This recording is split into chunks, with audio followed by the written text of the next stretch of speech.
Open Topics with Armando.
Good evening.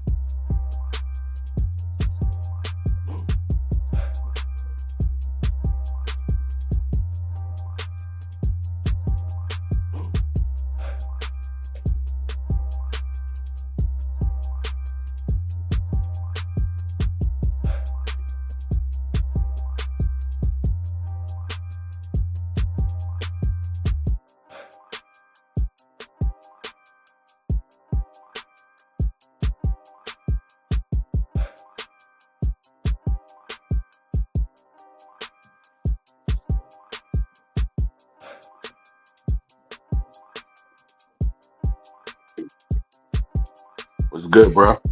Yo, blessings. Blessings. How's everything so far? Um, so far so good, here and there. Got you. Had a personal situation outside the the area where I'm living at, and Got you. I had to take care of some business real quick. You know what I'm saying? And I just got upstairs now. About to start cooking for the kids. Yo, so, all right. Between me and you, are you gonna cook some Johnny Queques or dumplings? Well, Johnny Cakes is a breakfast thing, really. Yeah. When you eat Johnny Cakes at night, it's because you don't want to really make anything else with your spaghetti. You know what I'm saying? And you don't want it to be too heavy. So Johnny Cake with spaghetti is nice at night.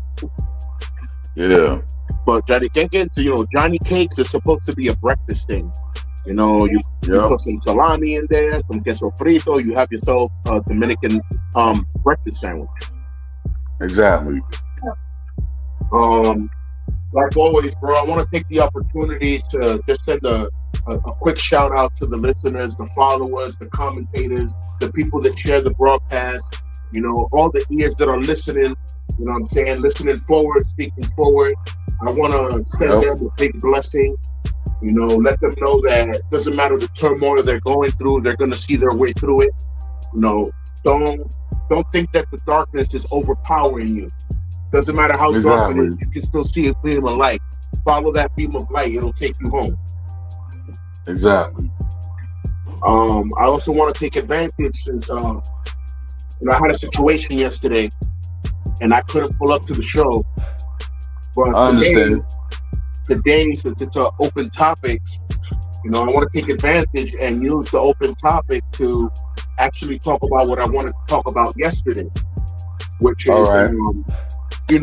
martial arts. How people started studying martial arts, and that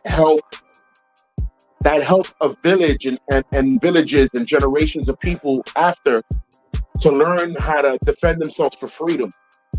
Hence, Yes. you know, we talk about, like I talk about Kali Eskrima Arnis, which is the art of stick fighting, Pentucket, what I'm saying? The art of empty hands, what I'm saying? Filipino martial arts. When I talk about these things, a lot of people don't relate to it because they think they don't relate to it. But at the end of the day, if you ever had a machete in your hand, automatically that is Arnis, that is Eskrima, that is Cali. If you ever had a knife, a dagger, anything similar to any kind of sword or weapon that has a blade on it, that is automatically Arnis. So you can say in a way that the samurai that studied Bushido, the way of the sword, were studying Kali, Eskrima, and Arnis on the low. Right. And I was watching this guy Jesse Enkamp. He was actually saying that that original Okinawan karate and the Filipino martial arts has similarities. Yeah. Yeah. A lot of people think that honestly that martial arts was something that started with the poor people, when in actuality, the only ones allowed to study martial arts in mainland Japan were the diplomats, so that they could have some way of defending themselves that they didn't have their bodyguard with them. Right. So, in topics of martial arts, as far as the Kali, the machete fighting and all that, that brings me up to speed with liberalism, which is what I wanted to talk about yesterday. Yesterday was Juneteenth edition of the martial arts show. And Juneteenth, as you know, was the signing of the Emancipation Proclamation, which was signed by Abraham Lincoln to free the slaves the first time around, the first go around. Because we're not talking about the Martin Luther King March, and that was the second go around, and the government actually acknowledged their efforts. No, we're talking about the first time a president even tried to free the black people, and it finally became a federal holiday, Juneteenth. Yes. When I think about Juneteenth, I think about the original natives that lived in the Caribbean islands that had to fight against the Spaniards for their land. I think about Puerto Rico. I think about the Bandera de Lares. I think about the Taino Indians and the Caribe Indians in the Dominican Republic that had to fight against the French. The French were the ones to colonize Haiti, is why Haiti speaks patois, a Creole, that form of French. Okay, because they were conquered by Haiti. They were conquered by France. You know what I'm saying? As opposed to, we got visited by people from Spain, and what they did, they stole massive amounts of our gold and natural resources to take it back to Spain. They stole so much gold that the boats never even made it back because they sank. Yep. It just goes to show you how rich our islands are, our Caribbean islands, man. It's crazy. But yeah, bro. And I was talking to, me and the Haitian was talking like maybe years back, right? And a lot of people, they're feeding into this, is that they're trying to provoke a conflict between Haiti and the Dominican Republic. So while Haitians and Dominicans are fighting each other, the Western powers could actually go into the Haitian gold reserves and steal it. But that's what allegedly I heard. Because you have all these detractors that were, oh, this is not true and everything like that. I'm going to tell you something a lot of people didn't know. France left Haiti well equipped with all types of guns and all types of stuff. So at one point, the Haitian people were walking around all of Dominican Republic before it was Dominican Republic, and they had semi-control of the island. All right? All the people had was the power of their hands and their machetes. So yeah, it was a problem. When the Americans started coming around, that's when the Dominican Republic actually opened up its first National Guard. with the first Yep. army men that came from America, the green coats, and we call them gringo. Yep. But the word is actually green coat, which means army man. Yep. So the first gringos to touch the island, Was it in like 1914, I believe, right? I'm not sure about the dates. I just know about the stories because this is what the old folks told me. Right. All right. So the gringos, the man in the green coats, were the first one to name the plantain dish that we love so much, mango. Yep. Because they was like, oh this is good.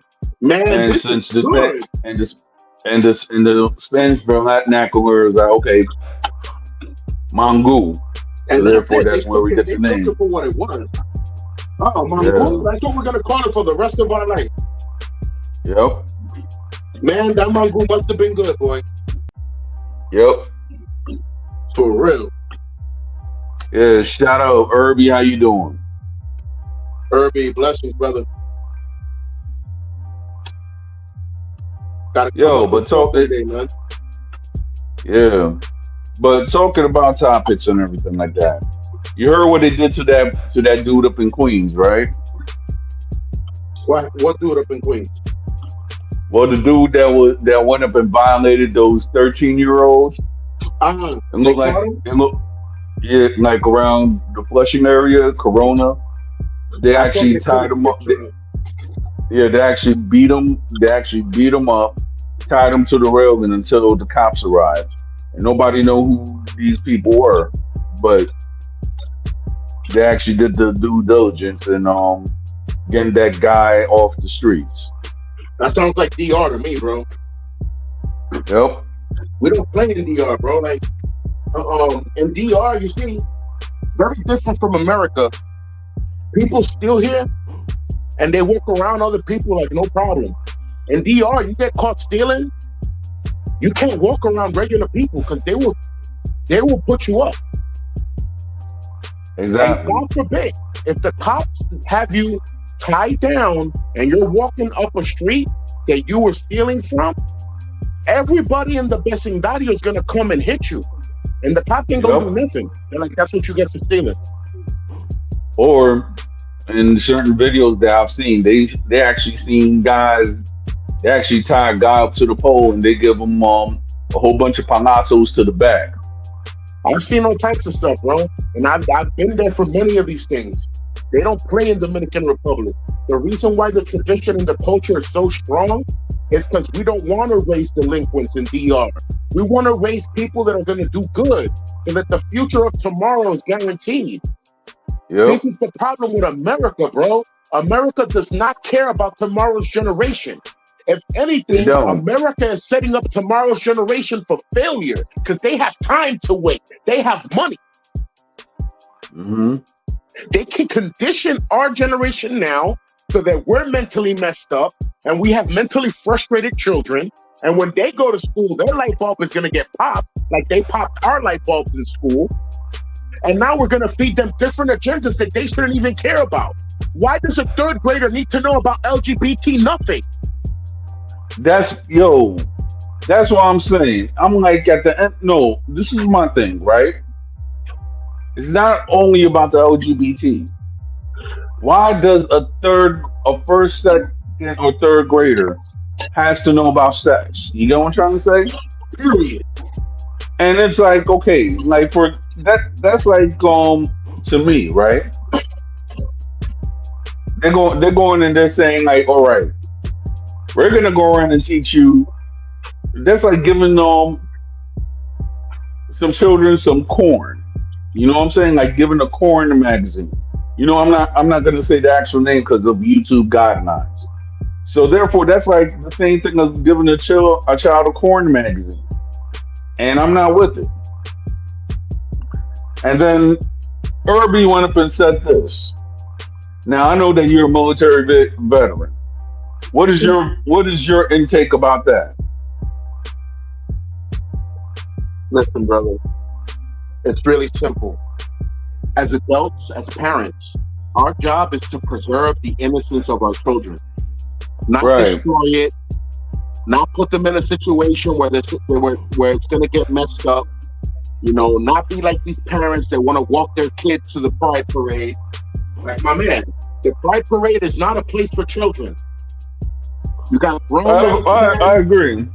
you got grown ass women walking around butt naked, doing all types of sexual acts in the street because not even cops are allowed to do anything.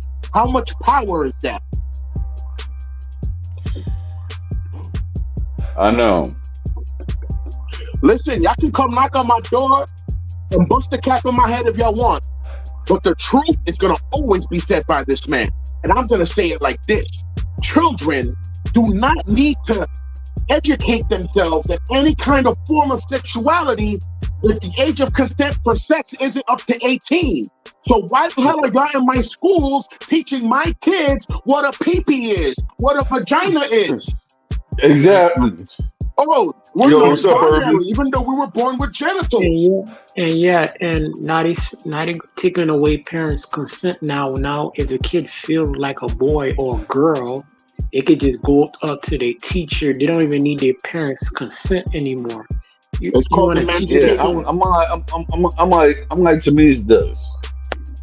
That's why in the day that I do become a father, I'm not gonna go and put my child in a public school.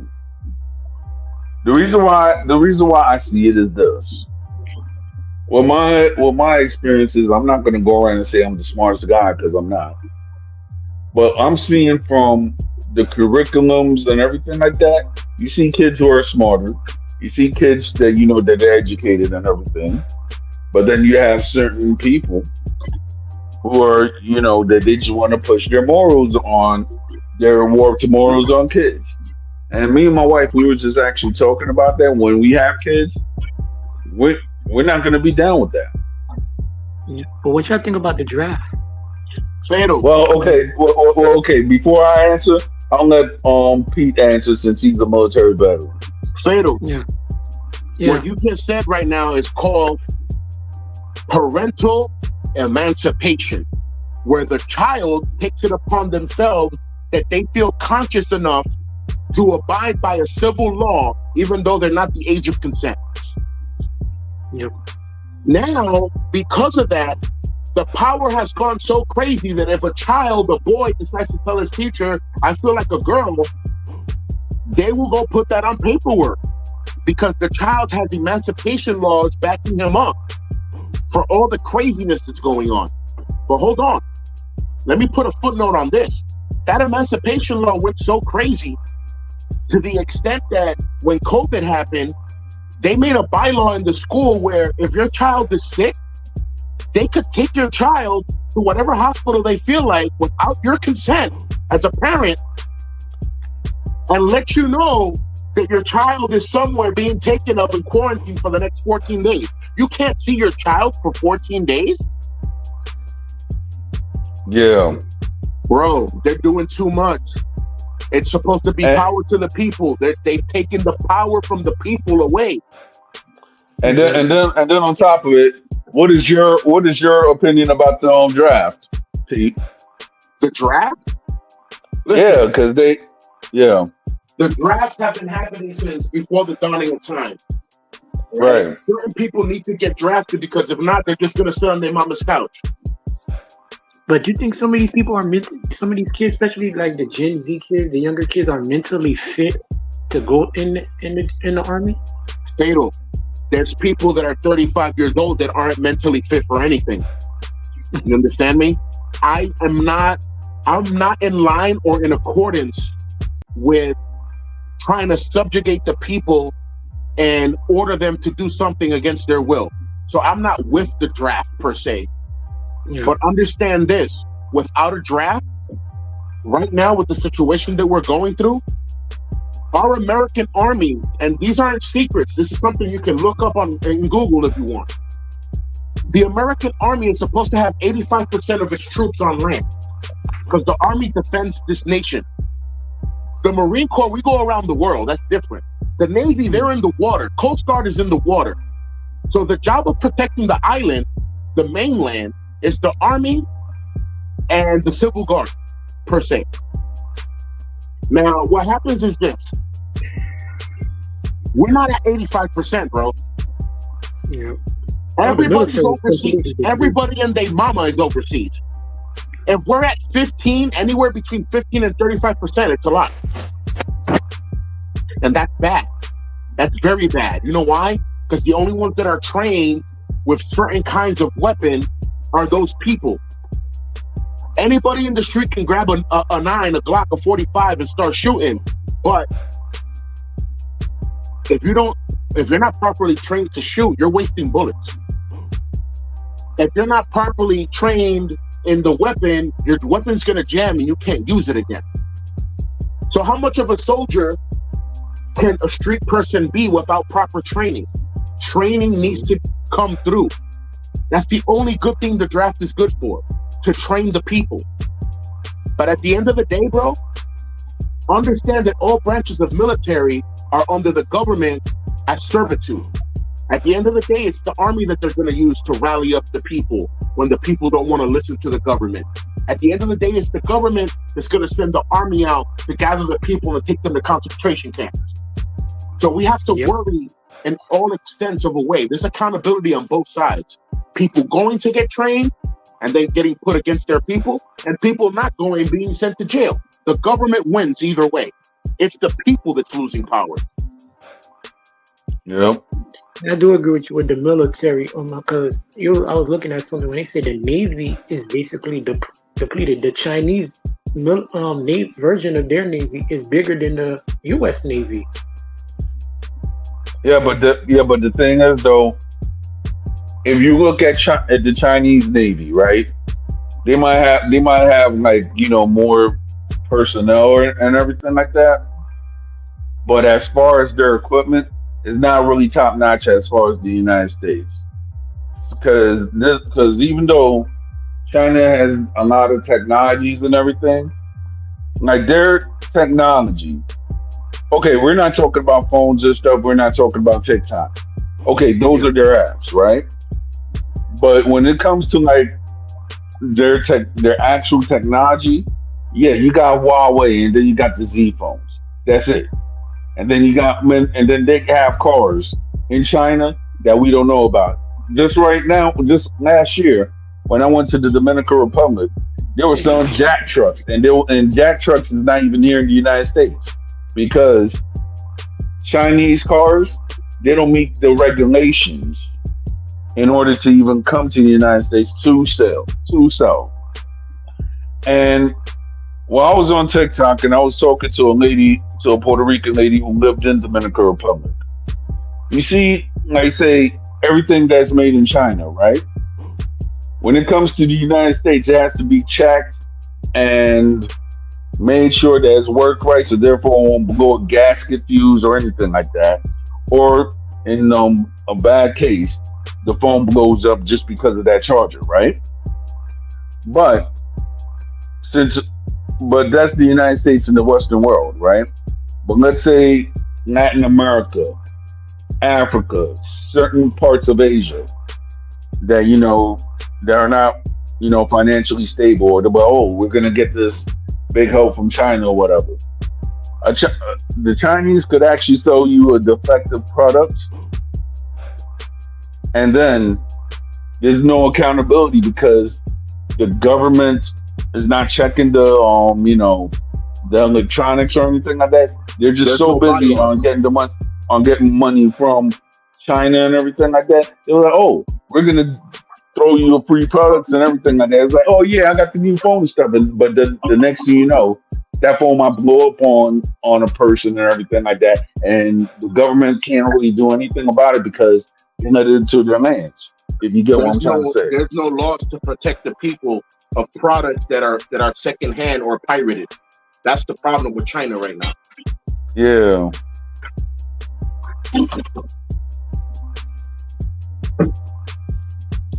Yeah, I mean, if you were like Irby, whenever you get a chance, like the next time you be on StreamYard, you could actually be on your laptop also, or in certain cases you could actually use an iPad or a Samsung tab or something like that. You hear me cooking, cling, cling, cling. I hear that. Yeah, man. I got a lot on my mind, but I'm not the kind of person, the people that know me the most know that I'm not the kind of person that just vents. Like, I'm not a regular Right. venter. I don't just vent on people. I'm quick to go to my room, talk to my wife, tell her what's going on, or I'm quick to go to the room and tell her that I need some time, and then I'll start praying about stuff. Because I've learned in my teenage years, when you vent to other people and you explain to them the wrongs of what's going on and the things that you find bad, because that person is only listening, they're not necessarily helping. They're listening, but they're not helping. And then while you keep Right. talking about it, what you're really doing is manifesting it more. Instead of killing the situation, you're manifesting the situation more by talking it forward. And now you're talking it forward with somebody that you don't know that could handle it spiritually or might not be able to handle it spiritually. If they can't handle it, now you just put a bad influence on them. And they're going to take that bad influence and take it forward. Yeah, I mean, it's like to the point that, as you know, I was a victim of doxing. I'm not gonna go around and say the culprit's name because the guy's a sue hungry idiot. So with that said, it's like to the point that a lot of people, I guess I've had a lot of positive feedback because of this and everything. Herbie, he's actually one of them. So it's to the point that now that the Someone people that's been on the that show has criticized you or thrown you into gossip. what happened is this. I don't As you know, I don't have to know the name, but someone that came on the show threw you into gossip. Nah, what happened was this, right? I had a person on my chat, right? Civilian, right? So he used to be a regular on my chat or whatever. So when this person was like, "Oh, that I'm cool with this person," or stuff like that. Remind you, I never met this guy in person. This guy was like, "Okay, we're just talking about certain issues within the sphere or whatever." The next thing you know, the guy got mad because I'm friends with this person. And remind you, I never knew this person and stuff. He went up and researched me, posted like my old charges, was going around, posting pictures of my lady, talking disrespectfully and everything like that. Oh hell. And it's to the point that this guy, he actually does this, like his MO. He actually does this to people that he don't like, or he wants to try to shut down because they don't have the same agreements and stuff like that. But then certain people have shut him down also because this guy has narcissistic traits, has said a lot of falsehood about people and stuff. And then on top of it, before anybody says anything, and you be like, okay, this guy's like, I'm going to do this. I'm going to get the cops on you. Okay, so you're going to get the cops on me, right? And I don't know you or anything like that, but yet you're still talking about me like months after, right?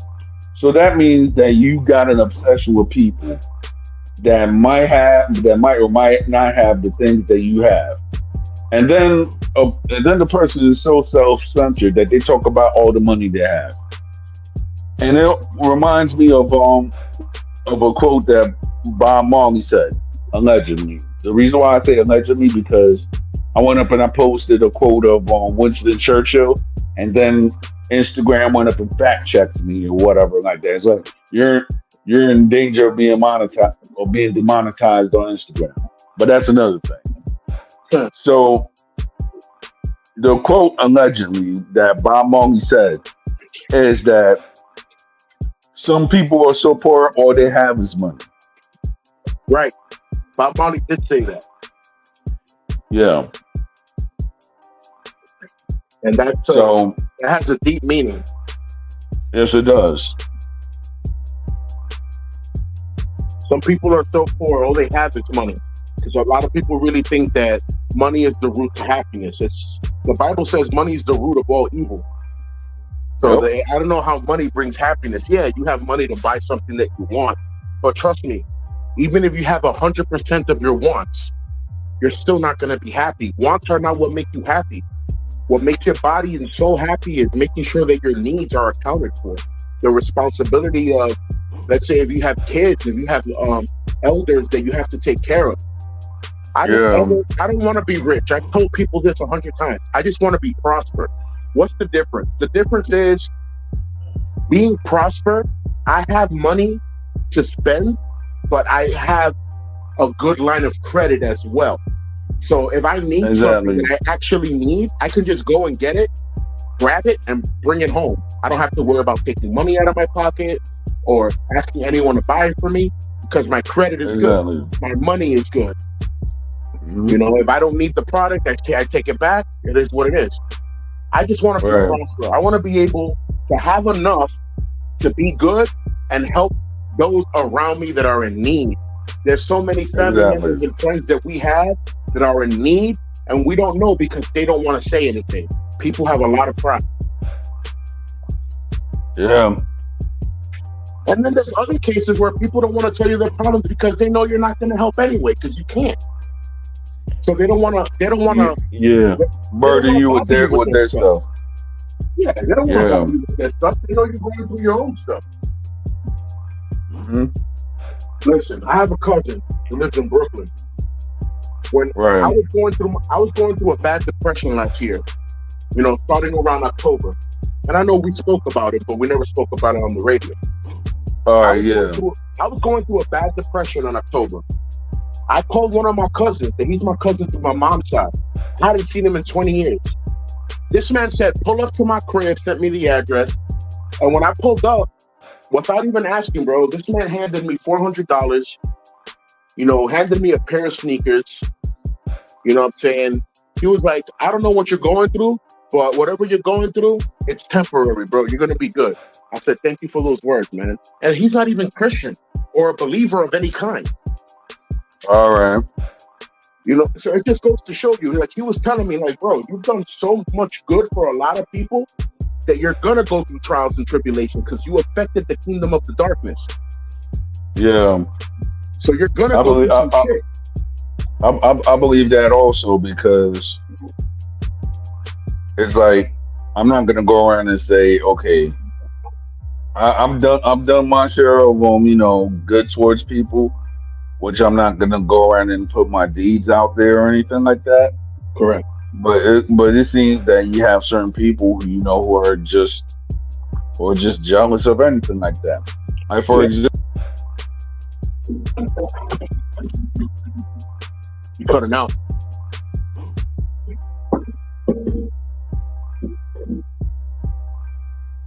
I can't hear you at all, bro. Right? Now I heard something. All right, do you hear me now? Yes, sir. All right. Yeah, so I had to so I've helped certain people in the past, even though it was not monetarily or anything like that, but I've helped certain people, right? And then, you know, you have certain, and then now, me and my wife, we were just talking about certain stuff that was going on, and she's like, maybe this is a test of you know, what God is actually doing. So I've been praying and everything like that, and I've been reading the Bible, and it's starting to make sense that certain people that they don't like you for what you are and everything. It's deeper than that. There's people that are not gonna like you just because you're a blessed individual. There's people that are not gonna like you because the light that you're reflecting in their face is reminding them of how dark they are. So now they're depressed because of it. So now here they come throwing shade at you because that's all they have to offer. Darkness can only offer darkness. Right. So it's crazy, bro. Yeah, a lot of people don't know that they're blessed and that they have a light in them. All of a sudden, they see people hating on them and they don't understand why. I'm gonna give you the reason why. They're not hating on you directly. They're hating on the gift that God gave you directly. Exactly. And most of the times, it's not even them, bro. Most of the times, it's just the demons that are they're habitating that body, bro. So many people walk around this world with demonic possession and infestation, and they don't even believe it, and they're completely demonetized. Yeah. It's crazy. It's crazy. It is crazy because if you look at it, it's to the point that you have certain people that as soon as you find out a certain thing that they are and everything like that. Now, what I'm talking about is I'm not going to go around and say it because YouTube got its monetization rules, but I'm just going to say a person could go around and smile your face, right?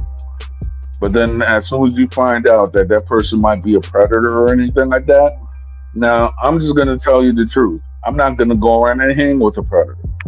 I'm not going to go around and be like, oh, what up? This, that, and the third. But me personally, I'm not going to say I hate the person, but I'm not going to be around that. You know what I'm saying? Yeah. So when you distance yourself around certain people, they just want to go and make up lies and throw shade and everything. So it's to the point that I'm like, okay. And to me, I've seen certain stuff which is funny. I guess you could call it ageism or whatever. Is when an older person hates on a younger person. I'm like, okay. I don't know. Maybe you and I, we was raised different. The older people who I was with, right? They didn't go around and try to hate on a younger person. They tried to actually instill knowledge in us. Right. Now, it's up to us to go around and take that knowledge, or us to reject it. Right. I never seen an old man try to hate on me because of anything, because they already had everything. Hey, Don Jose, how you doing? Weapon. Yeah.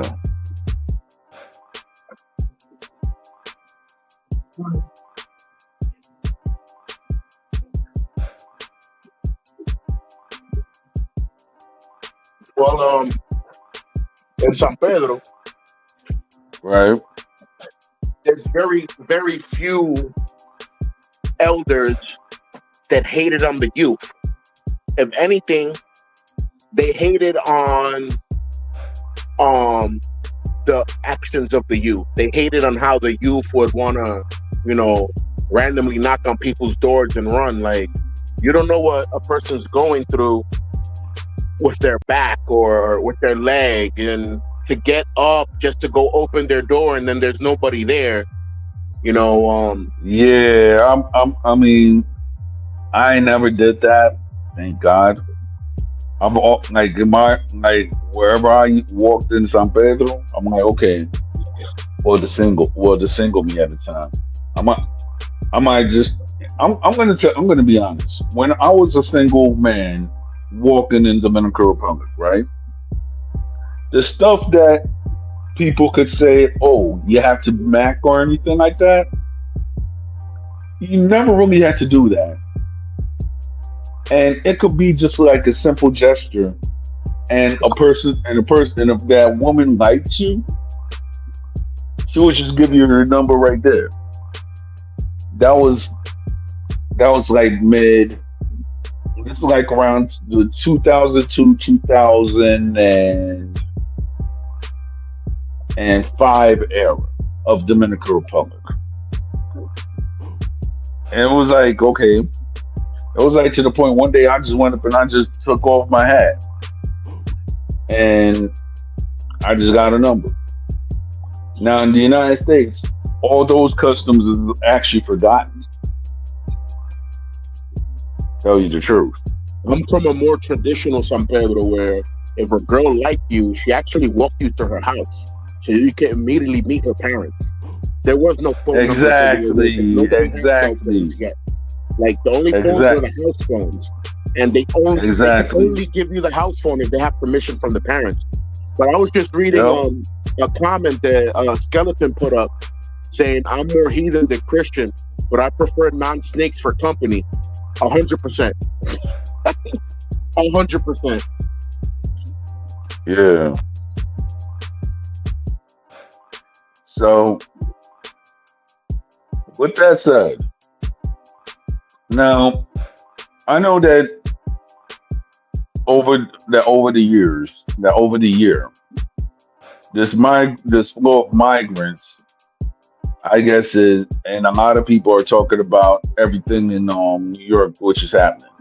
There's a guy who's Dominican American like us, and he actually has a channel called El Boy Reacts, where he and his wife they actually live like in Spain, and so he goes back and forth from the United States and such, since Yeah. he's a photographer.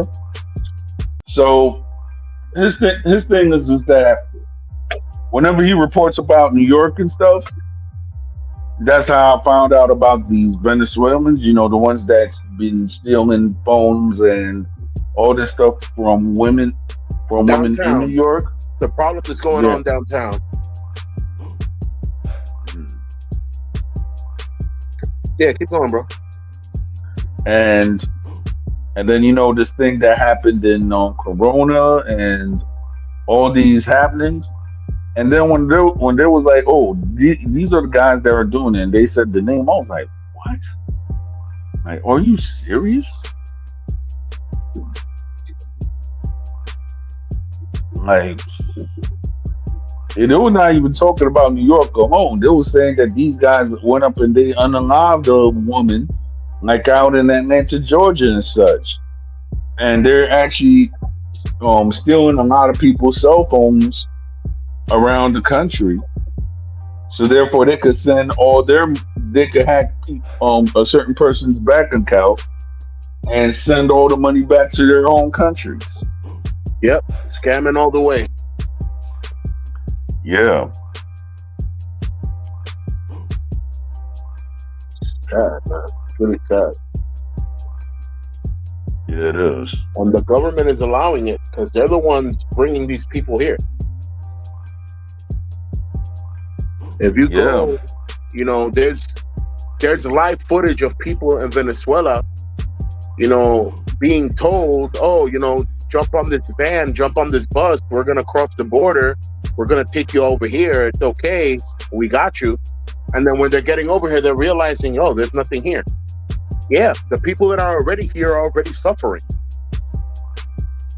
So you just came here to suffer more. They're trying to put you in a shelter system, but the people that already live here can't find shelter. Hence the reason why right now landlords are suffering, because guess what? They can't kick nobody out, which is a good and a bad thing. Because guess what? Some people do need to get kicked out of their homes. There are people that are not doing anything with their house, but using it to trap out. If you got all this money to trap out, go get yourself a real apartment. There's people that Or actually need housing with all the family members that they need to live, and you got these people with a 4-bedroom apartment in Nisha just trapping out of it. Yeah, I mean, me personally is this: if you're gonna go and do all this happenings, trapping and whatsoever, I'm like, okay, well, let's be for real, right?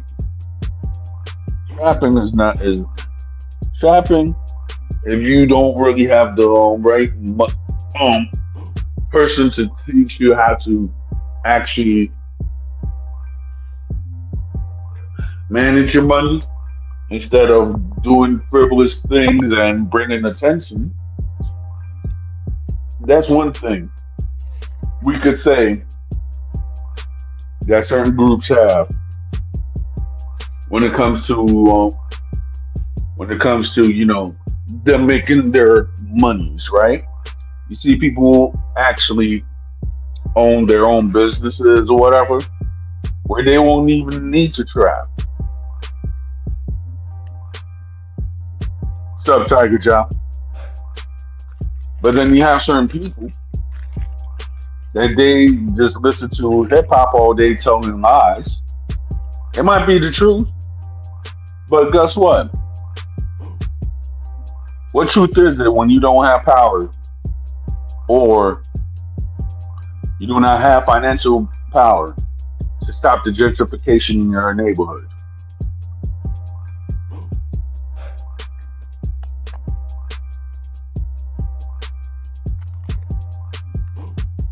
It's not real power.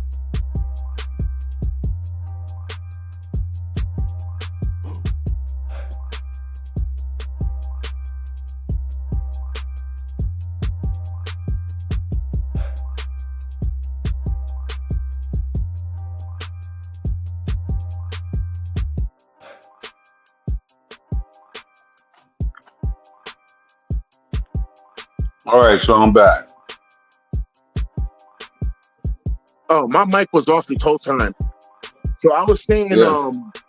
when it comes to power, when you don't have power, it's because you don't have a voice. And it hmm sucks because not having a voice means that you really can't do anything. Me personally, I'm not a person that I'm struggling for power or anything like that, or I'm in a pursuit of great power. But no, because of my testimony and who I am, I actually have power in certain places and in certain cities. So many people know me in certain places that if I ask for a favor, I know it's going to get done. Not just because I'm a good person, not just because I might return the favor back, not just because I may have done a favor for that person before, but because the power behind my voice. People understand that there's a need when I express it, because I've never expressed a certain need that I couldn't take care of on my own. If that makes any sense. Facts. Facts. If that makes It any does make sense. sense. San Pedro de Macorís is a beautiful city, but it's not hmm the prettiest city. There is delinquency. There is street gangs. There are a lot of things going on. There is corrupt policemen. Same way there is corrupt guardsmen. There's a lot going on in San Pedro. But amongst I know. all of it, the high demand of respect always falls on the elderly. Doesn't matter who they were Yes. when they were young. Once they hmm become an old citizen, in San Pedro, they show the elderly people the most utmost respect. It doesn't matter who they were when they were young. Exactly. Next in line is the Christians. The Christians are hmm shown the most utmost respect, even more than the military. Yep. Next is the military, and then after that, it would be the police department. Everybody loves someone that works at the police department in DR. Because in DR, we believe in the value of family. Yeah. All right?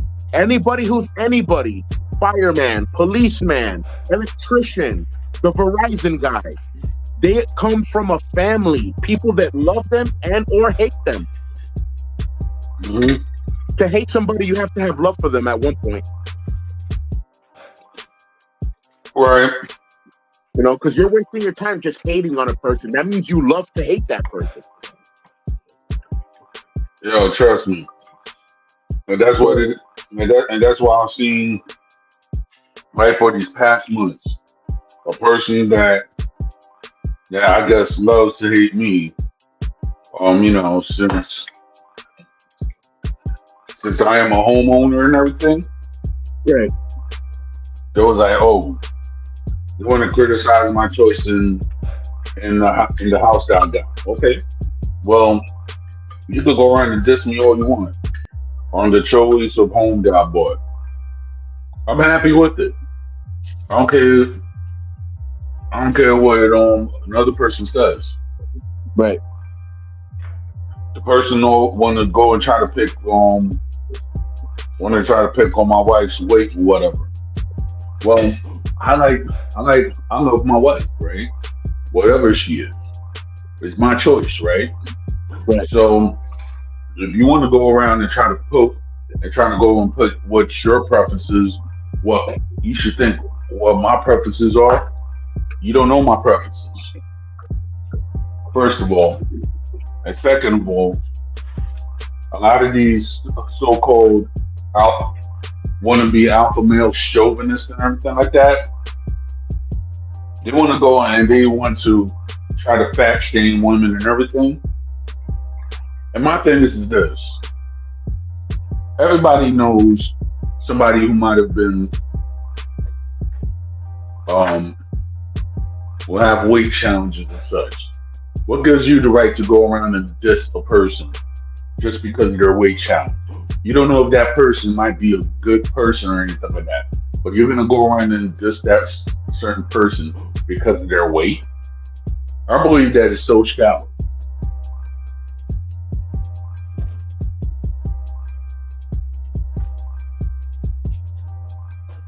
And also, you're not a real man if you're gonna go around and diss a woman out for their weight.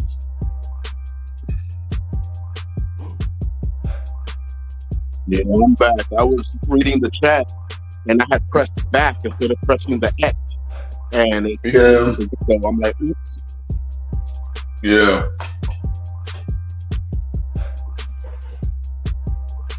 But yeah, man, criticizing people overweight, shaming people. This is the thing. This is something a lot of people have a hard time putting a grasp on. We're not here to judge people. God is the hmm ultimate judge. Even if you don't believe in God, that's fine. You will be measured because of it. Everybody gets measured by that almighty ruler. hmm It's not our job to judge. It's our job right, to help people. If I see hmm someone that's overweight for whatever XYZ reason, medical, mental, they got too much of the munchies because they smoke too much, I'm going to give them a good word of faith, first of all, and let them know, listen, take advantage of the time while you're still young, collect yourself, and get healthier. I'm not going to hmm fat shame them. Oh, you're fat, you're out of weight. Da, da, ba, ba, ba, ba, ba. That's not my job. My job is to hmm help. Listen, what's your well, condition? Oh, I have a medical condition and, I retain water. All right, well, the best thing to do is, do some type of calisthenics, that won't put too much stress on your bones so you can start hmm losing some of that weight. right, But now we've reached a level of understanding of why he or she is this way. I understand why he or she is that way. And now I'm extending myself forward to help that person, with a good word. Listen, you could hmm do this, you could do that. You could put a stick over your shoulders and just go from side to side. You don't even have to do it for too long. Do it for 10 minutes. And watch that water weight start to shred off.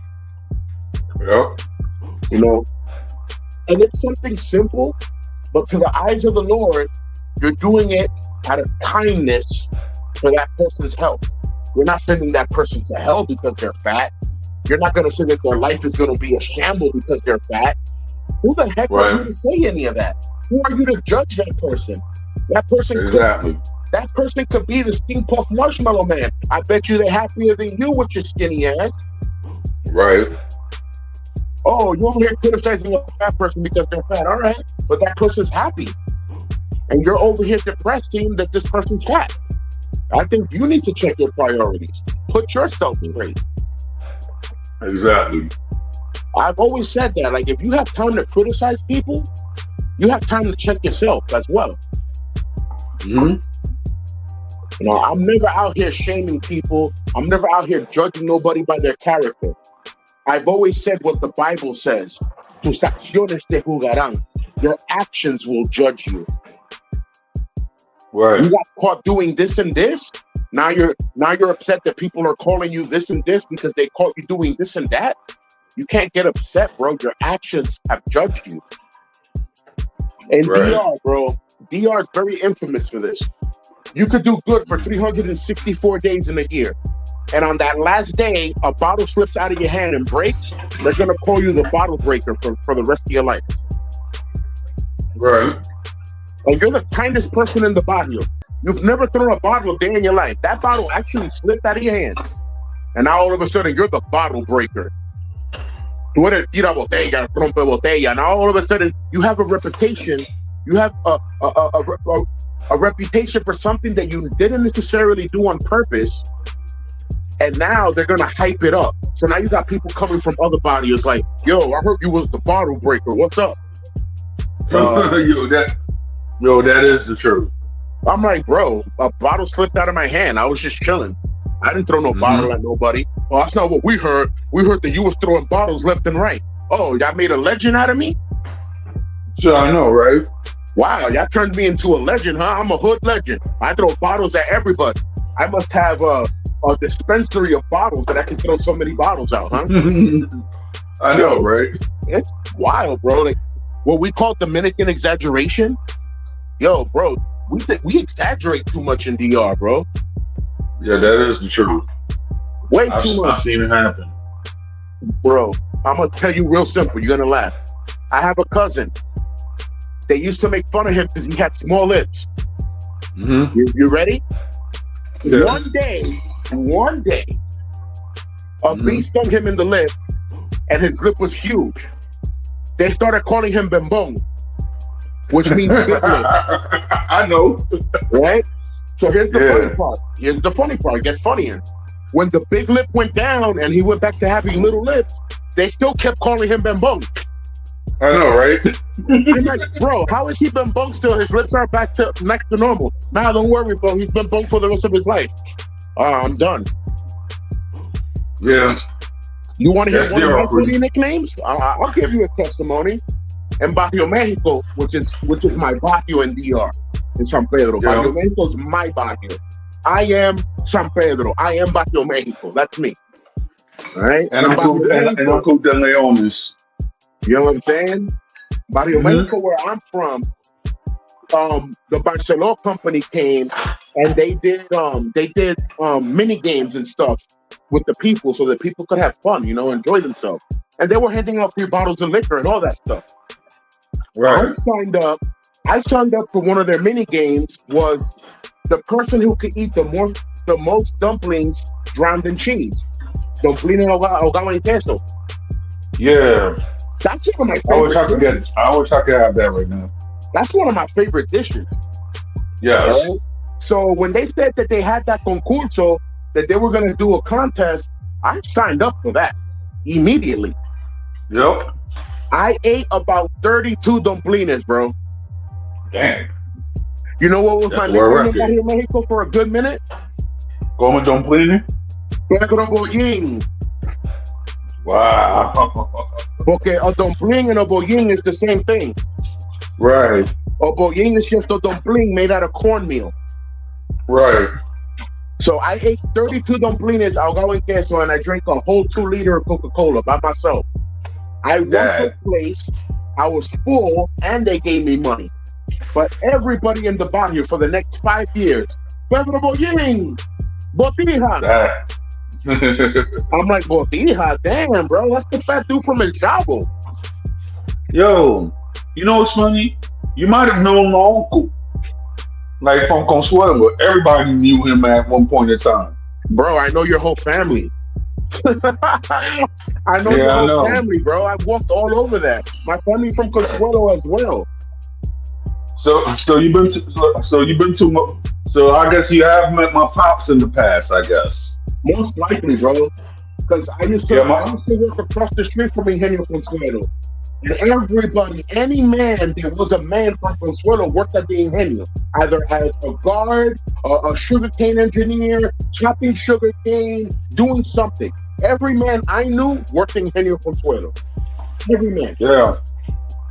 So, and my family's extensive, bro. Like, la familia es Rosario. La familia es Feli. Yeah. You know, we're married. I know my family, we're married to some of the Rosarios and Cardis. I'm telling you, la familia Bancos, la familia, esta familia famosa en Consuelo, los Sabino. Bro, all those people are my family. The pastor, Salvador Sabino. That's my dad's cousin. You know what I'm saying? I call him uncle. Like, everybody that's in that area, they're connected somehow. San Pedro's one big tribe family, bro. Exactly. Like, for example, like, you know me, I'm a robust, right? Yeah. And sure, and it was like one day, you know, I'm known as the guy that do the choppy Spanish. So there was some guys and they was like, okay, I was speaking my Spanish, so I was like, yo, fam. They was like, you know, you speaking it wrong. I was like, all right. So we were just talking and such. It was like, so even though you speak bad Spanish, where you from? I was like, well, my parents are from there. It's from the same town you from. He's like, really? So what's your dad's name? I just mentioned my dad's name once. That was like, yo. They went into the barber shop because, you know, I'm from Morrison and Southview. So they went up and they started in Spanish. So like, mira, ¿tú conoces este tigre? I was like, no. Pero él es uno de los tigres en la peluquería. No, él me dijo de quién es quién. I was like, wow. Now, I get, now me and my sister, we used to be like, okay, why our uncle is so famous? Because everybody knew for the life of us.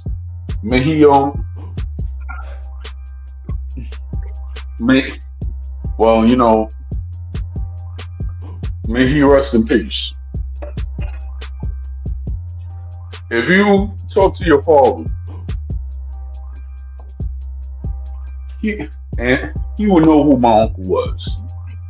One second, bro. Tiger, I don't troll. No, we don't do that. I don't troll on people because they don't believe. I tell people that they believe in something. You know what I'm saying? If you believe in the universe, who created the universe? You know what I'm saying? If you believe in something, what created that? Who created that? You know, how you doing? Everything boils down to the Almighty. It doesn't matter what name. Exactly. At the end of the day, it all boils down to the Almighty. There has to be a grand creator who created this whole entire program so that it could be how it is. Exactly. You know, there's no way humanity would have survived the way it is and the way it's going if it wouldn't be for God's love and His understanding and His mercy. Amen.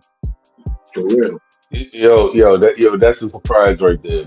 Now, this is my cousin-in-law right here. How you doing? The last time I saw you was, it was like maybe 2 or 3 weeks ago. But anyway, how's the family and everything?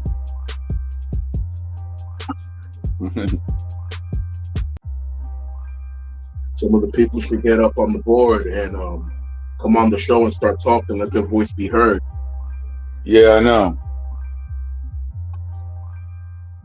Don't be scared, people. We are on an individual digital studio where if anyone has COVID, we're not close enough to give it to each other. So we're not close enough to fight. So if you want to get on, you know, say something, let your voice be heard. Everyone has an opinion. Everyone has a word. And I'm one of those people that I want to hear what your word is. You know what I'm saying? I want to hear your opinion. I want to hear your view. I want to see how you think. Not to judge you, because I'm not with it, but to see if I can learn from you and to see if I can teach you something as well. Because that's what it all boils down to me.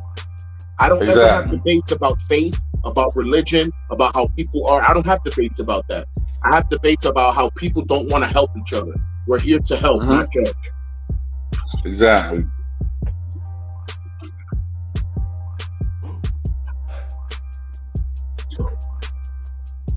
If anyone has a question in the chat that they want to ask, you know, I'm more than happy to answer any kind of question right now, even if I have to research it. You know, I'm here to help, man. All right. I do have a question. Is it true, like, say, if I wanted to get a certain type of record, about, maybe a distant ancestor or something like that, I will have to go to the capital, right, Pedro? In DR, yeah, you have to go to the main. You got to go to the main office. Oh, speaking of family, I met one of your uncles who was a captain in the army in DR. His name was Capitan Robles, and he used to be stationed in El Pedro Santana, which is the cárcel de Mexico, which is the cárcel that was there in my barrio. Capitan Robles. Yeah, and he was from Consuelo, but he used to live in El Tres y Medio. What was his first name? I don't remember. I don't know if it was Alejandro Robles, Jose Robles. I know that he was Robles Morales, or Robles Romero, something like that.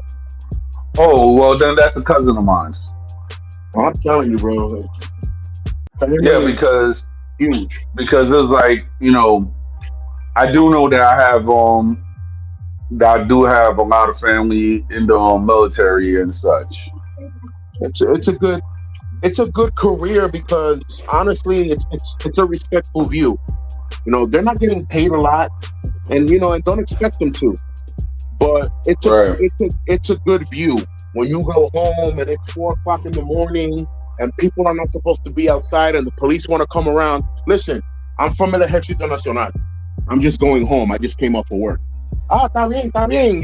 You need a ride? We'll take you home. You know what I'm saying? It's a good view as opposed to you being a regular person walking around at 3 o'clock in the morning and the cops want to stop you for no reason. And if you don't have credentials or know anyone, you're going down for nothing. Yeah, that's a true fact. So been there, done that. Mm-hmm. Been there, done that, bro.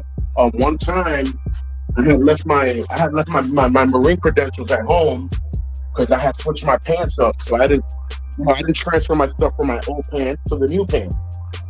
Right. And here I am walking from El Toconal, which is basically el barrio de está el Parque Juan Pablo Duarte, Iberia, yeah, I know. Amables. All right, so I'm walking basically from Amables to Barrio Mexico. I'm crossing to Plaza Bonito, and right before I get to cross the main avenue from Plaza Bonito to Barrio Mexico, cops stop me for no reason. Mira, tú, ¿qué te pasa en la calle esta hora? What are you doing out here? I'm like, I'm walking home. I live 2 blocks away from here, literally. As soon as you get to Barrio Mexico, la Simón Bolívar, I live 2 streets down. Yep. Goes, no, you must be one of those people that are plotting. Plotting in what? Like, my dad's a pastor, bro. Like, we could literally walk to my house. It's 2 blocks away from here. Like, my dad will vouch for me that I'm just coming home. Oh, no, you're going to jail. They booked me. They put me in. Yo, I mean, like, I just know that, like, in San Pedro, right? When you go up to, is it 27 de Febrero? Or is it La Independencia? I forgot which one it is. But I know that, like, where my mom's house was at, Calle Trinitaria. See, La Trinitaria, that's the street that goes. If you follow the Trinitaria all the way up, it'll take you to the Simón Bolívar, which takes you to Barrio Mexico. If you follow it all the way down, it'll take you to the Calle 20, where Miramar starts. Exactly. Yeah, La Trinitaria con La Independencia is the corner where the Titico Carrion factory for Ron Macorís is. Yeah, I lived, like, that's where my mom's house was at, and the Árabe, the ones that be having like the little rice stuff and everything like that. Mm-hmm. So I was there. Now, what was funny is that during those times, I never really walked by myself in San Pedro. I always walked with like my older cousins and everything like that. And now I'm looking back, and now I'm looking back at it, I could say that I avoided a lot of crap. I avoided. Oh yeah. I avoided prostitutes. Oh yeah. I avoided getting robbed, even though people knew me. And 9 times out of 10, it's like It's like most of the people that I'll be like, okay, you from SB? I'm like, all right, cool. And now where I work at, there's even a guy who's actually, that he's actually religious. He's actually from San Pedro. I was like, all right, cool. We were just talking about it, about good old San Pedro and everything like that. So, but you want to know one thing that I do miss about San Pedro? What's that? And you could vouch for me with this. I miss the times when I was a kid, right? Where the Malecon, where they used to have like a concert and everything like that. Yeah. And then after the concert, all you got to do is just take a mocoche with the horse back home. I remember that. Yeah, I remember those that. were the That's good. for patronales they do that. That's not a every weekend in Malecon, but for patronales they would do that. Exactly.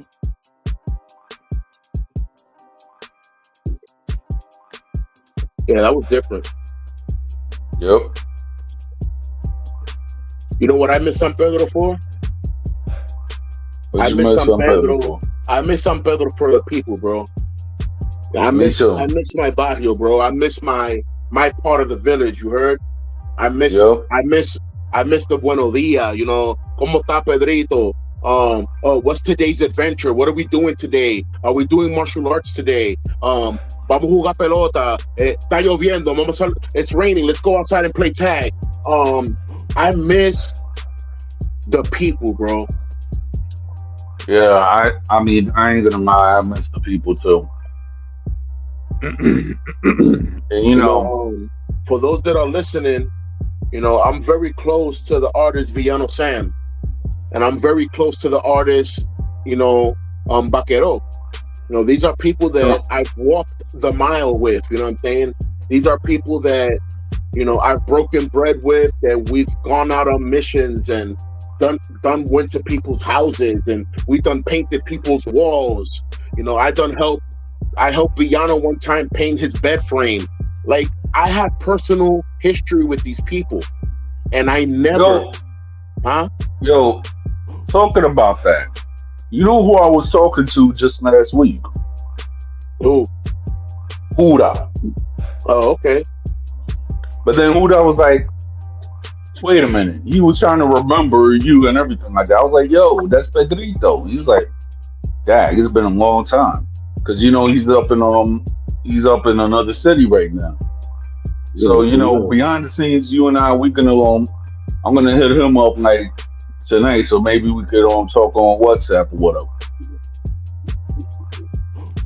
Cool. Yeah, that sounds good to me. Yeah, you remember Huda, right? It was Villano that actually gave him the name. I think so. Yeah. I think so. And listen, as soon as people tell me, listen, I'm from this street in that area in San Pedro, I'll be like, oh yeah, I know you. You're the brother of this person or the son of that person. Everything is connected. Everything is friends and family. My dad is well known in San Pedro, and all of his friends are my mentors. They technically raised me by speaking to me to do good and follow my own footsteps, but follow my own footsteps in the light, not the way my dad was when he was young. They reminded me, like, don't follow in your dad's footsteps. Even though my dad's a pastor now, and everybody respects him now for that, as opposed to before, they respected him out of fear because the man was no joke. Yeah, because it was like, now, this is what was funny, right? At a certain time, of my life, I wanted to be something. I'm not going to go around and say what it is and stuff, but you and I know what I'm talking about. Yeah. So, during that time in my life, I always heard about you through reputation. It's crazy. Through talking and everything like that. And then when you hit me up on Facebook and you said who you were, I was like, nigga, I know you, but I don't know you. Yeah, it was like it was like, yo, I've been I'm like it's like for my life I've been wanting to meet you Like I wanted to because I've put a face always on heard that about name. you. Finally. Like I wanted to put a Yeah, face on that name. Finally. I yeah, know all about you, bro, but I don't know who the hell you are. exactly. Thank you, thank you, Ziomi. That's my wife's cousin right there. Blessings, blessings. Yeah, Yeah, man. Yeah, bro. As soon as you said that, that you be in the city here and now and again, I'm like, let me know the next time you pull up. You're like, I'm on 42nd Street, nigga. Me too. What a coincidence. yep, Shit, we met up exactly. right there at the Chick-fil-A. Like, what's good, bro? I'm like, yo, bro, you tall as shit. I didn't know you were that tall. Yo, I was like, I thought I was tall, bro. You tall as shit, bro. I'm like, damn. I'm like, how you yeah, 4 inches taller than me? What the hell? I'm 5'11". I used to be. yeah. I used to Well, be. I don't know. I think I'm like 5'10" now. yeah. I mean, I'll say you like maybe 5'10", 5'11". I used to be 5'11" when my back was straight. I'm kind of tilted now, so I'm like 5'9" and a half, 5'10". Yeah, But still, you know bro, what's you got good. You know, 6'2", 6'3". I'm like, yo, this guy is tall. My wife was like, oh, he's taller than his pictures. I'm like, goes to show you, pictures be hiding. yo, I'm gonna go tell you a story, right? Hit me. Back in my days when I'm single, this is the single.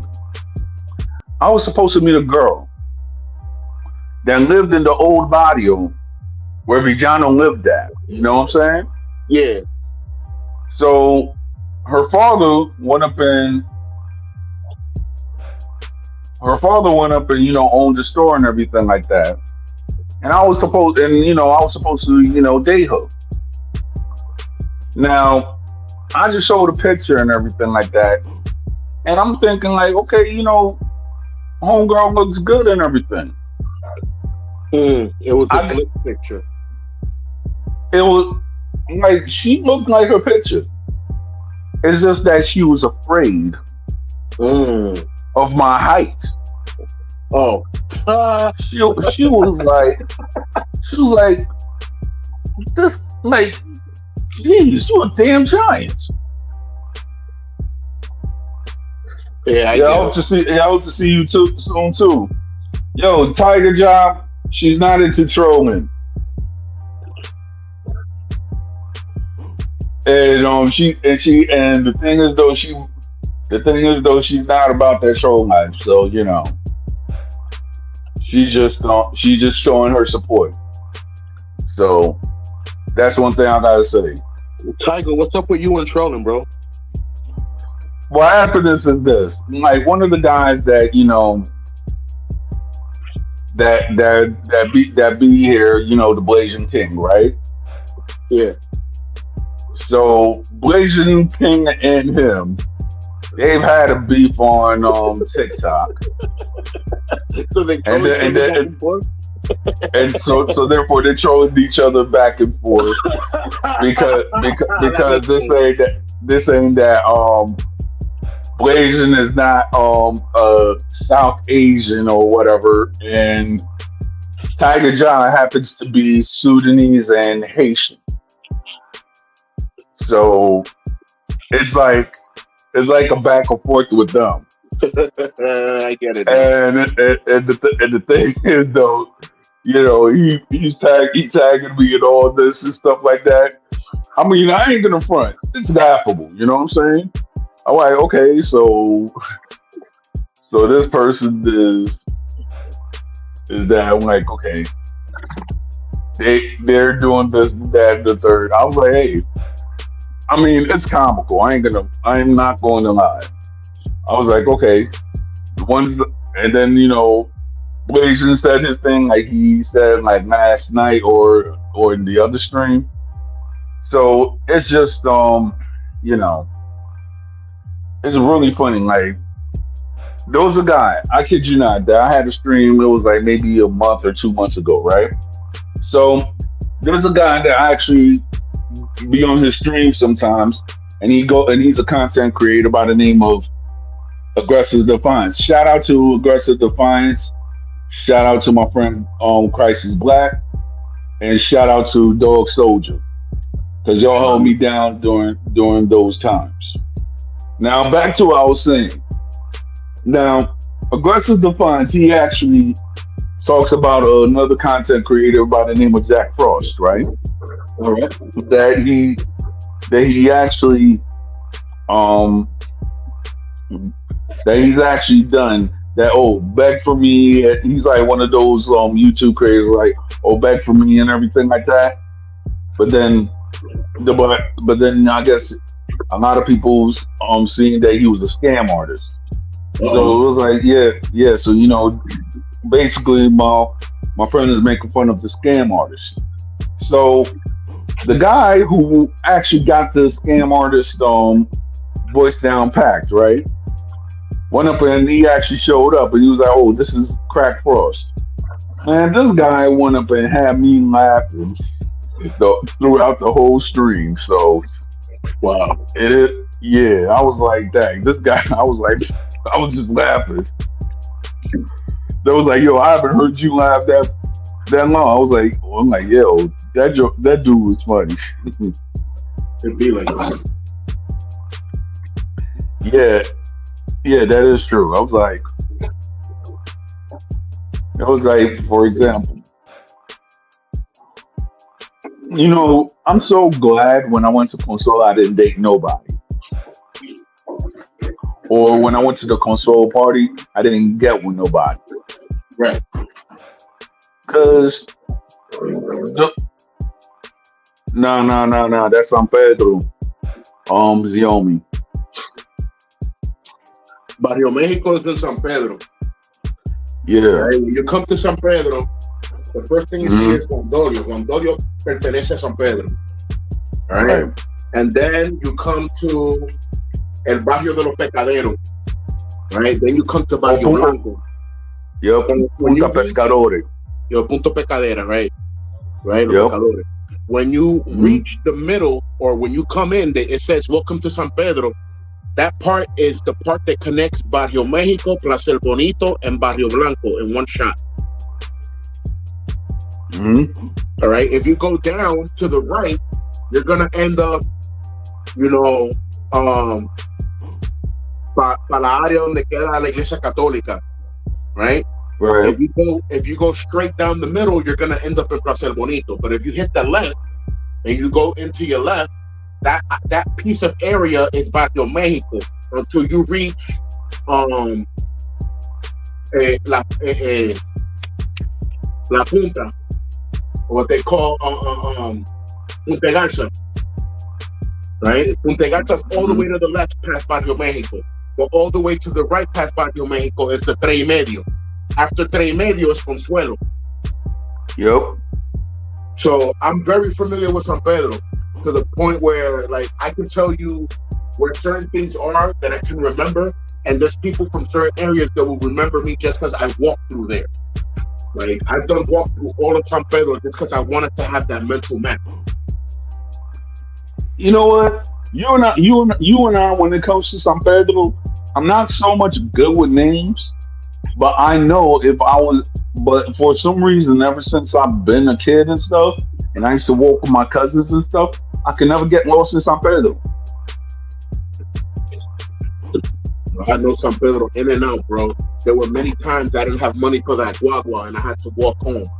And I'm talking about walking from El Malecón all the way, not from Miramar, a little further, a little further. We're talking about Playa Muerto, La Piedra, all the way to the back. Walking from La Piedra all the way to Barrio Mexico at 2:00 in the morning.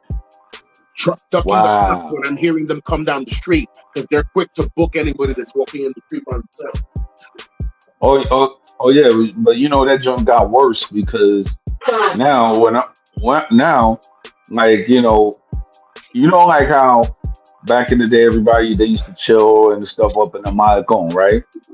As soon as 2 o'clock, ever since the quarantena and everything, Yeah. they went up and they kicking out everybody. I was like, yo, when did this happen? It was like this started happening during the quarantena. My cousin told me. In San Pedro, real quick though, in San Pedro, hubo un general que vino de la capital, and he said that the only way they were gonna bring down all the not domestic violence, but all the domestic disputes between neighbors fighting in the Malecon was to shut down the Malecon at exactly 2 o'clock in the morning and send everyone home. Because when they stay there, that's when they get over drunk and start fighting. Yeah, And I've seen that. His plan worked, but people that that we were cool, that we weren't fighting, we were like, oh, that sucks for us. Yeah.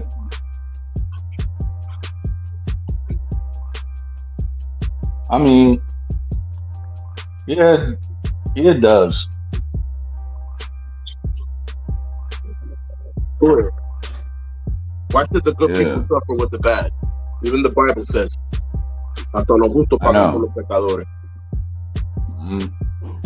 That is one neighborhood that I know I'm good at it. That I know that I'm good at because the amount of family that I got right there.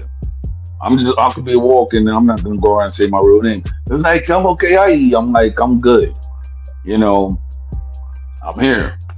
Dominican So, like, hospitality is very different depending on the hour. There's a lot of respect during the morning while the sun is out.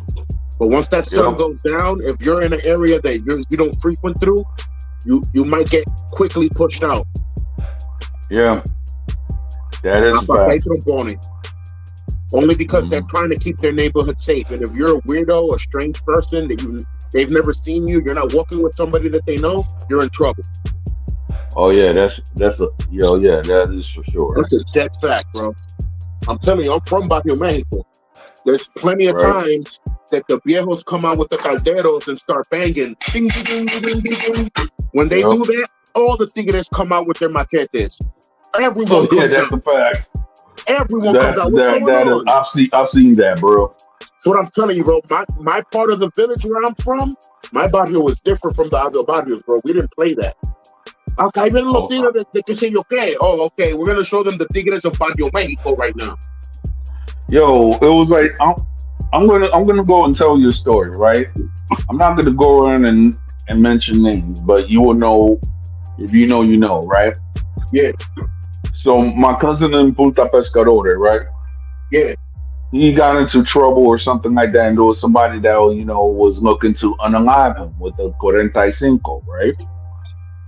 So he was like, so my cousin, he's not really into that. I mean, he's just hard working, but sometimes he fall on hard times, whatever. But the thing is though, is like he's not really the guy that tried to be in the streets or and stuff. He's just a hard working guy that doesn't know how to manage his money, right? So when he was out in when he was like, yo, somebody's gonna do this and that and stuff. I went up and I called my cousins because they were tigres at the time. They ruled these are my second cousins. They went up and they ruled how shall I say, Coupe de Leone, right? So I went up and I told my cousins through Barrio Sarmiento. BB, yeah, Sarmiento and all that.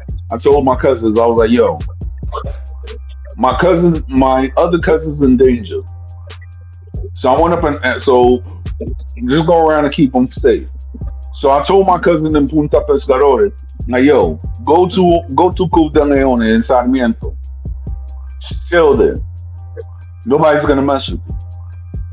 It was like, I'm like, yeah. You go around, you tell the head dudes that you're my cousin, and the ones who are related to me will help you. That day, my cousins, they went up and these are the cousins from my mom's side. they went up and they helped my own cousins during that time, and I'm always grateful for them for that.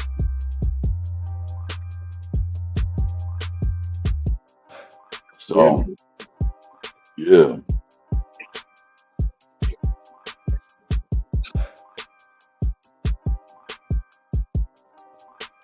real quick. In that same place, my my grandfather's wife at the time, may she rest in peace, Doña Bella. She was she was the lady that helped with my grandpa with the food. You know, because they used to run a comedor right in front of the Iglesia Jerusalén Primera. So everybody right, knows my people, bro. Everybody knows my family. 'Cause a lot of yeah, people used to eat there. A lot of famous people used to eat there. Titico hmm, Carrion used to eat there. You know, Amable used to come around the corner and go eat there sometimes. So, you know, it's a real deal. yeah, Grandma was playing, she was playing bingo because that's what they were good at. They would yep, do their bingo tournaments and forget about it. She's playing bingo, and I wandered off from Cruz de Leone and started walking into Barrio Sarmiento. right, I was about to get stoned, and some kid was about to shoot me, only because it was 7 o'clock at night. They didn't know me. I had never been there before, and I wasn't walking with nobody that they knew. That simple. yeah, That simple. Everybody that was standing in the corner had rocks, and there were two kids that were yo, shooting. yo, One kid had a gun, and I'm like, "What's going on?" I'm like, "Oh, I know this talk. yeah, We do this in Barrio Mexico too. I know this talk." I'm like, "Yo no soy de yeah, por aquí, yo soy de Barrio México, pero la abuela mía está ahí jugando bingo en el Club de Leones. Ah, pues tú tienes que ir para atrás para el Club de Leones, por aquí, aquí no te conocemos."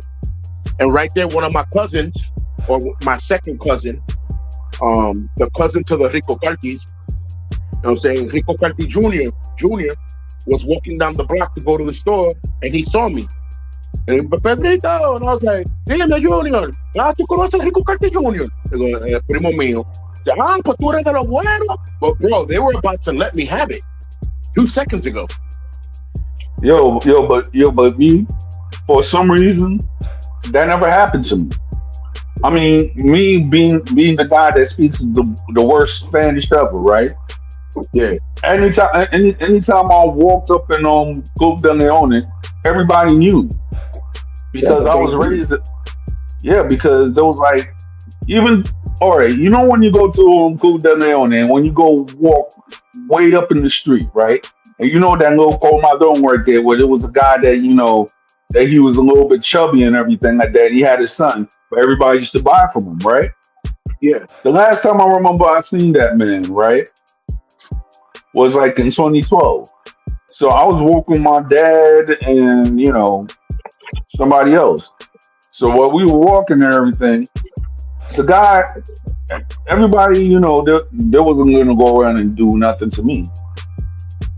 And then when the old guy went up and saw me, he was like, "Welcome back."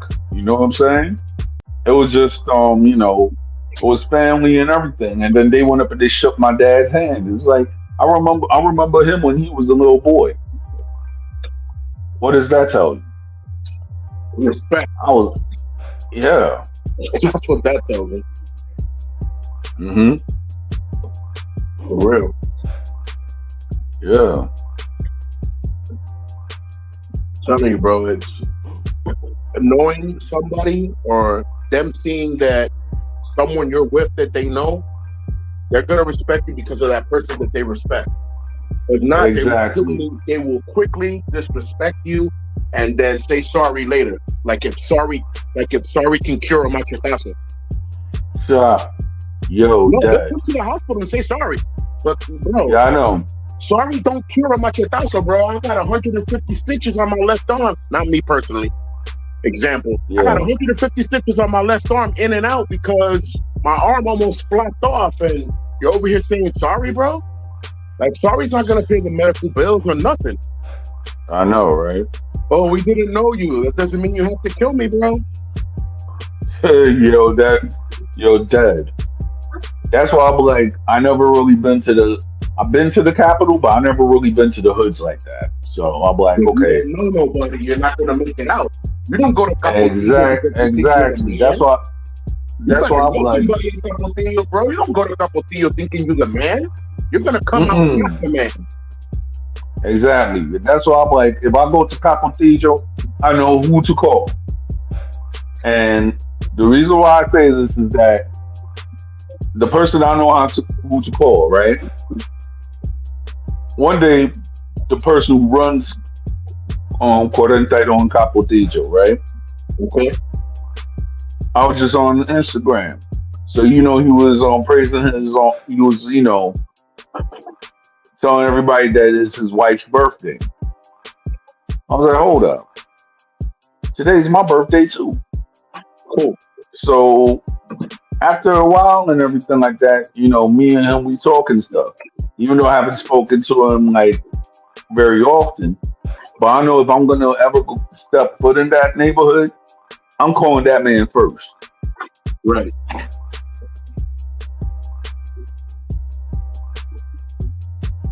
Okay, well, that's his. I guess that's his beliefs. The Tao of Legend. Yeah.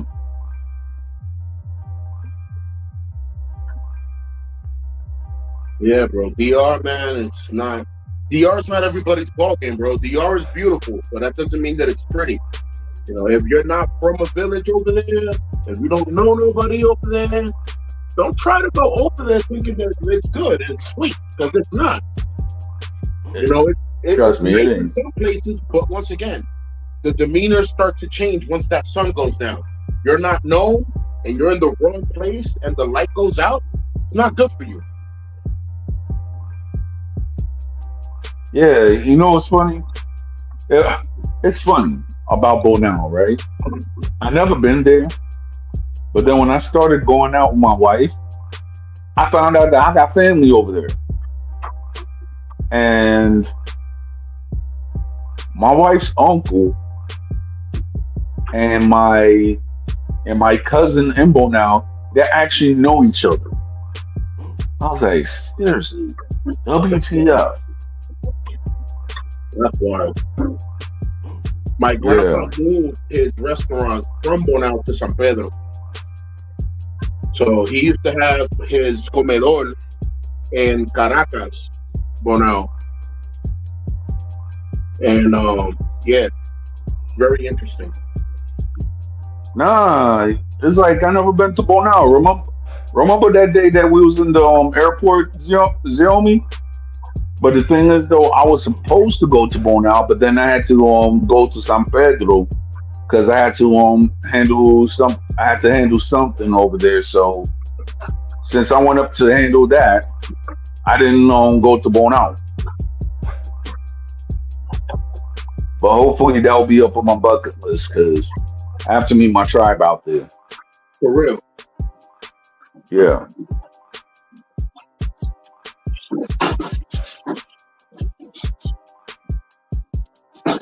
Everything is different everywhere, man. You want to know what city in DR I felt the most love? Puerto Plata. I gotta hit that place up too. Now, there was a security guard when I was gonna work for Reddy Williams in the Navy. So I was like, I was going to. They was like to go to this place. They was like, oh, well, this place doesn't do anything. I was like, okay.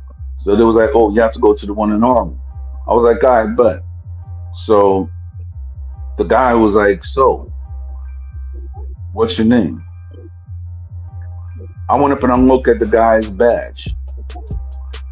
The security man's badge. My last name.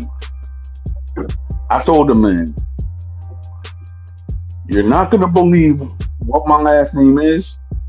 You're not gonna believe that I am who I say I am. He's like, what does that mean?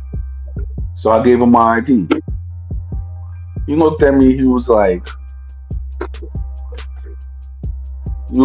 you are all, and we just looked at each other. So we started comparing family histories. It turns out that this guy's my distant cousin. Huh. Small world. Yep.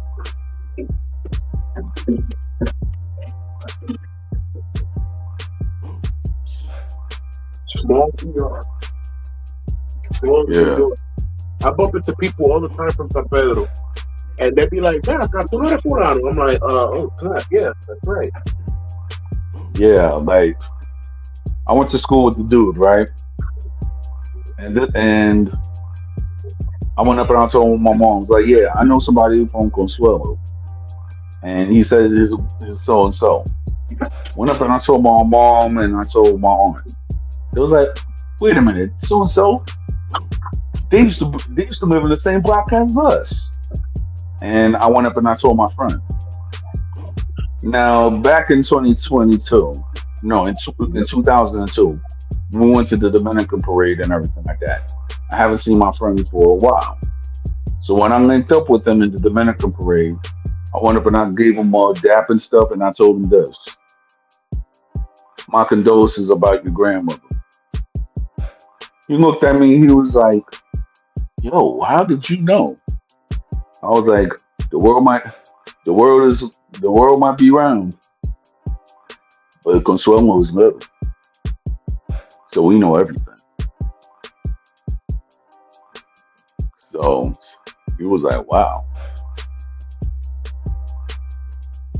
And the Consuelo community, shoot, I'm almost known just because I don't go to the parties. So that's it.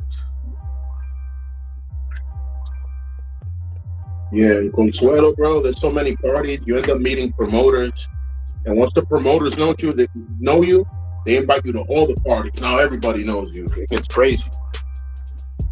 Yeah, like it's funny, right?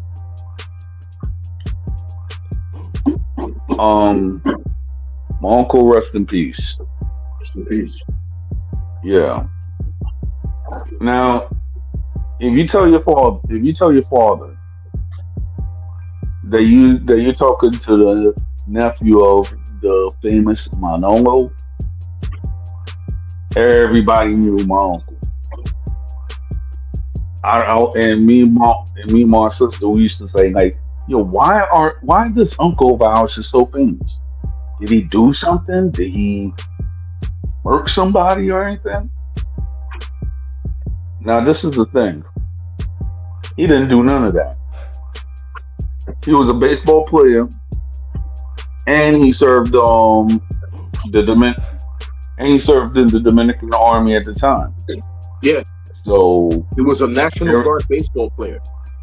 exactly during the 1960s, 50s and 60s, I could say, because he was actually the first one in my family to actually come to the United States.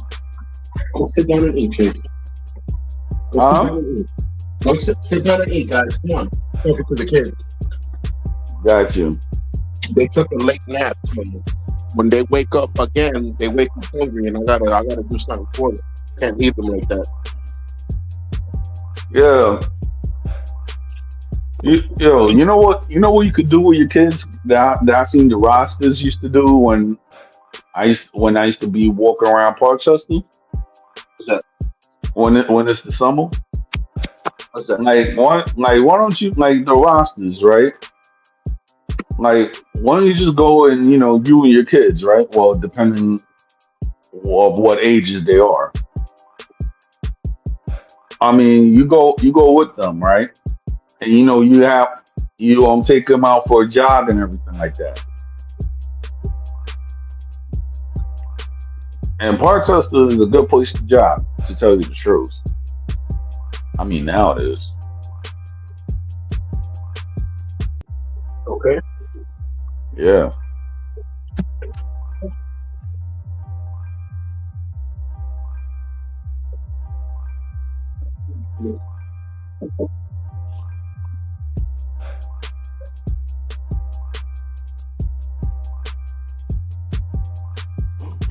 Let's Yeah, see what bro. else. Yeah, man. That's good.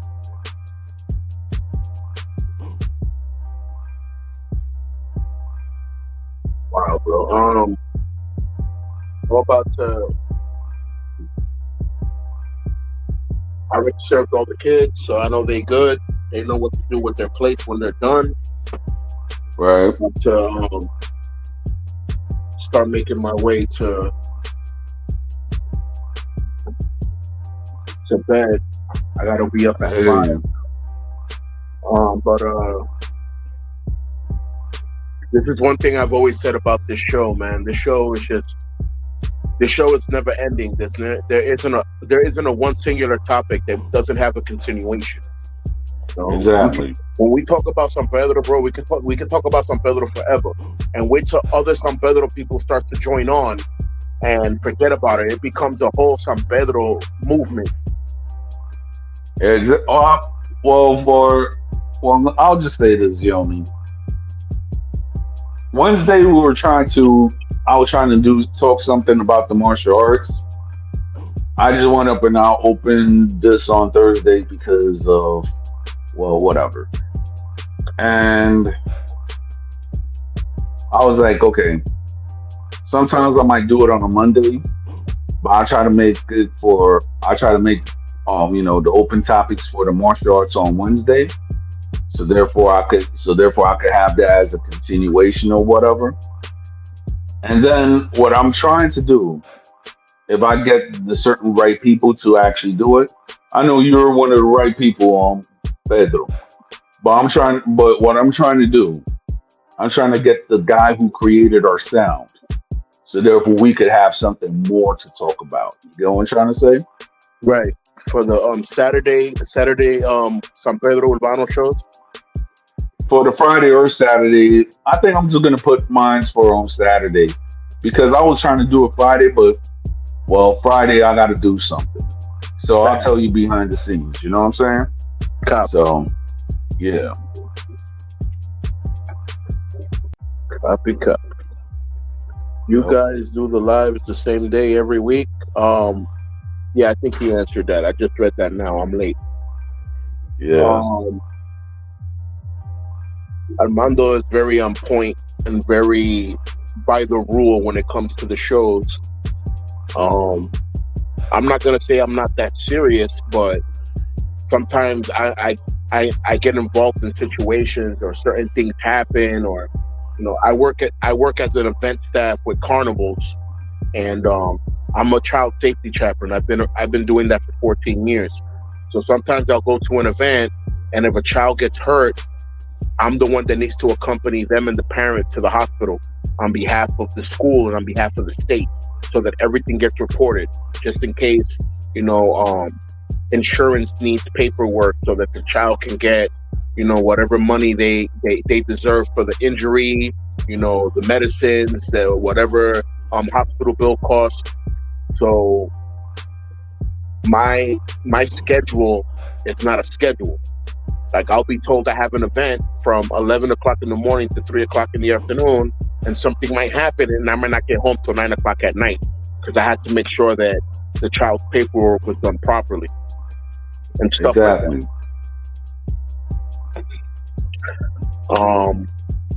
But like always, like I like to use my first word to bless. I like to use my last word to bless. Before I head out, I want to once again, shout out to everybody that listened to the show, the people that commented, those that shared. I want to send a shout out to friends and family. Big blessings to you all. If any one of y'all have friends or family members in the hospital, may they receive divine healing. If any one of y'all have friends or family members in jail right now, may they receive solemn peace. So that their sentence doesn't feel so much as torment. And Exactly. if any listeners or followers are still in loop and or grieving for any of your family members, hold on to the light. Your grieving will end soon. At the end of this turbulence, there will always be a blessing. Right? So with that being said, I'm gonna bow out. Blessings for all. Blessings. Now I'm about to almost shut down because, well, you know what? I'm just gonna go around the stage for a little bit. Wonder where the Smurf is at.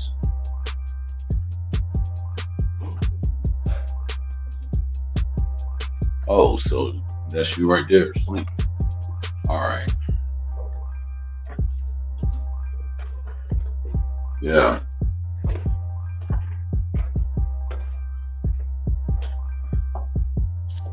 Ah, here you are.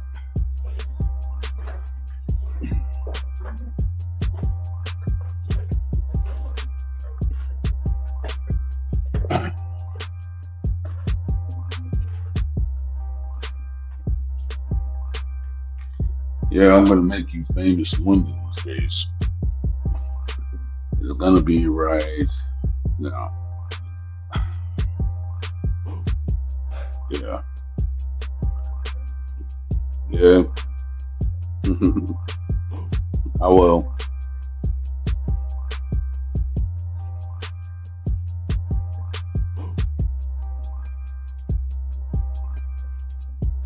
Yeah, I will.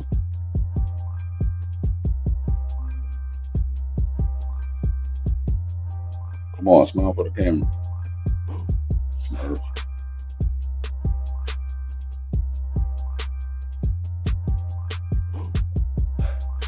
Yeah, I hope to see you soon also. Exactly.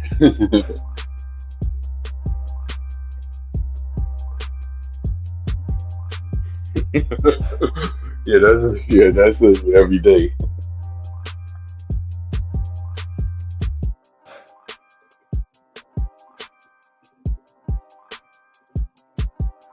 Um,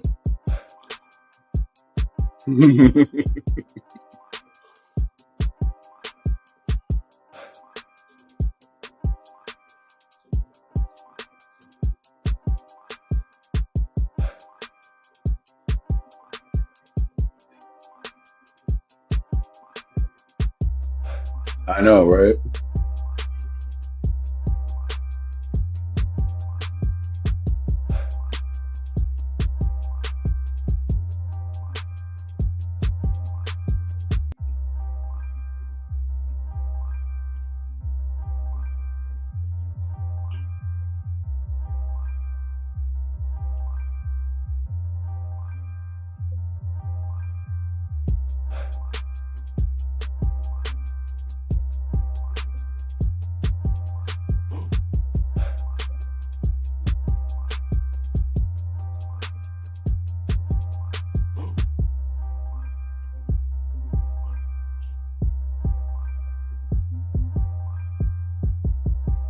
Yeah.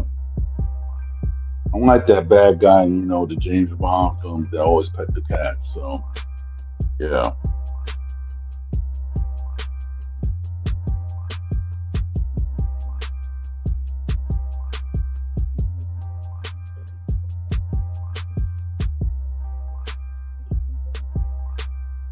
Well, on that note, good night and welcome, and thank anybody and all the people, the commenters and stuff, for showing up for open topics with Don Armando.